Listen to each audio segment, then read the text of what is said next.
Himalaya plus Uttarakhand की आवाज। नमस्कार, आप देख रहे हैं हिमालय प्लस और मैं हूं आपके साथ दीपिका और सबसे पहले रुक करेंगे उत्तराखंड की बड़ी खबरों की ओर। नैनीताल पुलिस को वनबूलपुरा मामले में एक बड़ी सफलता हाथ लगी है। हल्द्वानी वनबूलपुरा हिंसा के मास्टरमाइंड को पुलिस ने दिल्ली से गिरफ्तार किया है। अब तक 82 उपद्रवियों को पुलिस ने सलाखों के पीछे भेज दिया है। साथ ही डीजीपी, डीआईजी, एसएसपी ने पुलिस टीम को पुरस्कृत किया है।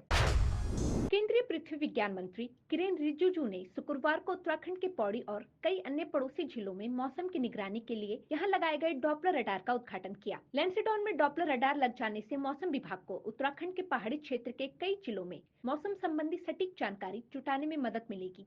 इस दौरान केंद्रीय मंत्री ने 2400 मीटर की लंबी चढ़ाई चढ़ पौड़ी गढ़वाल के लैंसडॉन में भैरवगढ़ी मंदिर का दर्शन कर आशीर्वाद लिया। सीमांत जनपद उत्तरकाशी के तहसील चिन्याली सौड़ के खलासी राजस्व ग्राम छनक में आज भी मूलभूत सुविधाओं का अभाव है। यहाँ के ग्रामीणों ने फैसला लिया है कि सड़क नहीं तो वोट नहीं। जी हाँ, सही सुना आपने।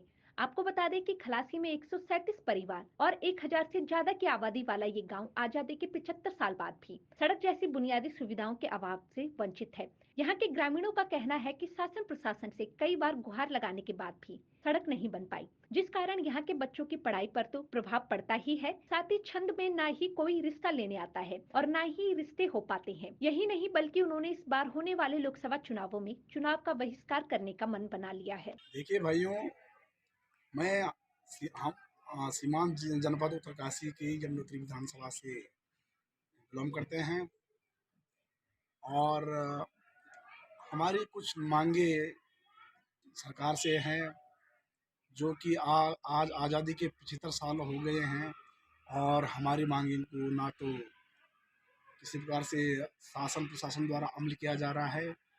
मैं आपको अवगत करना चाहता हूं कि हमारी एक मांग थी कि ग्राम खालसी के अलग छंद राजस्व ग्राम में वर्तमान में 150 परिवार निवास करते हैं और 1000 की आबादी है।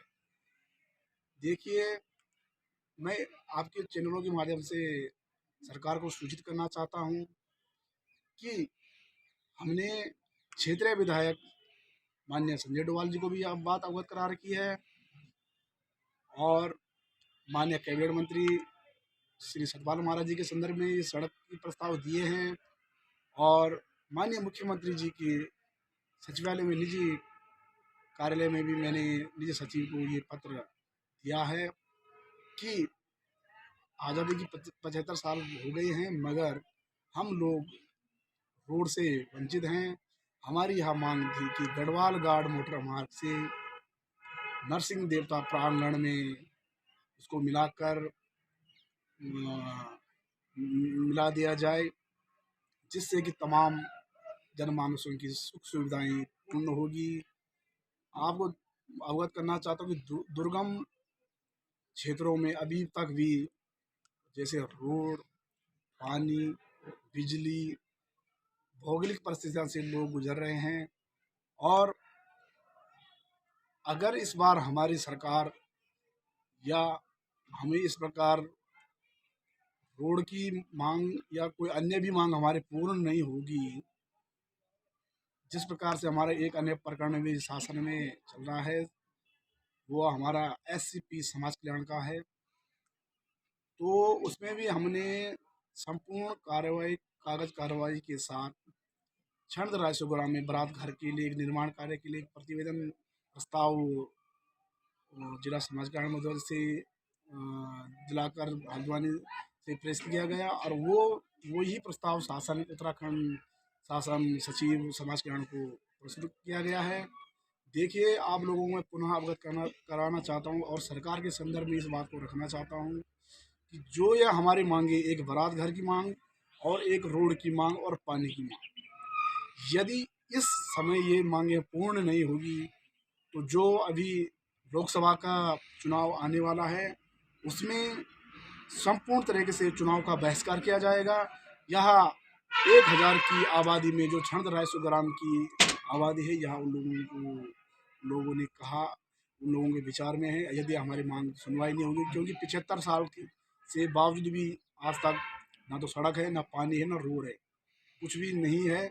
और जो मैंने अभी आपको कहा है कि हमारा एक बारात घर एससीपी के तहत बारात घर का बजट जो सचिव समाज कल्याण को शासन में जा रखा है, कृपया मैं माननीय मुख्यमंत्री जी से भी अनुरोध करता हूँ कि उस पर भी अमल कीजिए, क्योंकि जो वित्तीय वर्ष 2023-24 है उसमें ही उस बजट को स्वीकृत करने की कृपा करें, और अगर ऐसा नहीं होता है तो संपूर्ण तरीके से चुनाव बहिष्कार किया जाएगा या संपूर्ण ग्रामवासी की मांग है। धन्यवाद।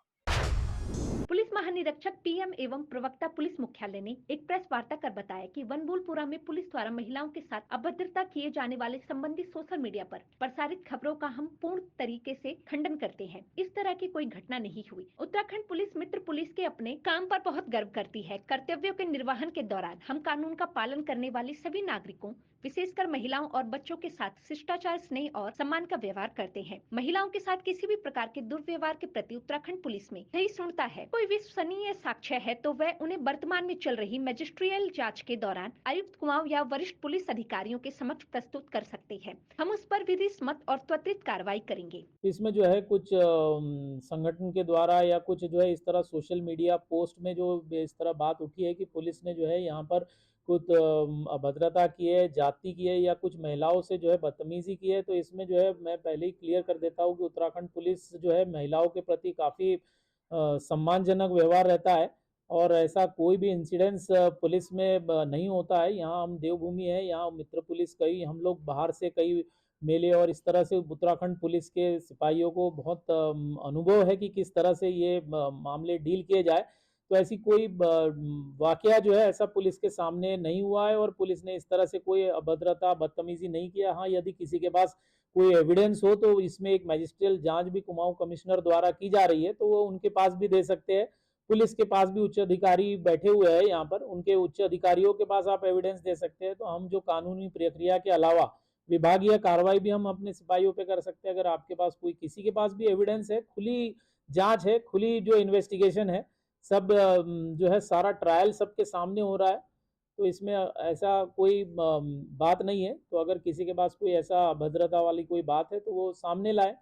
जहाँ तक अब तक की इन्वेस्टिगेशन में इस तरह की कोई बात सामने नहीं आई। पुलिस हमेशा जो उत्तराखंड पुलिस कानून का सम्मान करती है, सारी प्रक्रिया कानूनी प्रक्रिया के तहत ही की जा रही है। देवभूमि उत्तराखंड में अब जल्द ही नौनिहालों को अपनी मातृभाषा पढ़ने को मिलेगी।